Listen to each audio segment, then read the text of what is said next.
প্রতিপক্ষকে ৭ গোল বিধ্বস্ত করল ব্রাজিল, বিস্তারিত জানুন রিপোর্টে। ফিফা অনূর্ধ্ব-১৭ বিশ্বকাপে দাপুটে এক জয় পেয়েছে ব্রাজিল।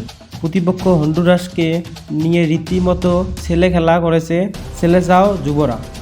বৈশ্বিক আসরে নিজেদের প্রথম ম্যাচে ফরোয়ার্ডের অবিশ্বাস্য পারফরম্যান্স হন্ডুরাসকে ৭-০ গোলে হারিয়েছেন নেইমারের উত্তরসূরিরা। মঙ্গলবার ৪ নভেম্বর রাত ৮টা ৪৫ দোহার আশপায়া জোনের বদর বেলাল মাঠে অনুষ্ঠিত ম্যাচে জোড়া গোল করেন ফরোয়ার্ড ডেল।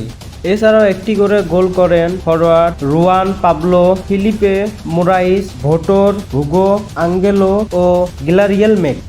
৩ পয়েন্ট নিয়ে ব্রাজিল অনূর্ধ্ব-১৭ দল গ্রুপ এইচ-এর শীর্ষ অবস্থান করেছে।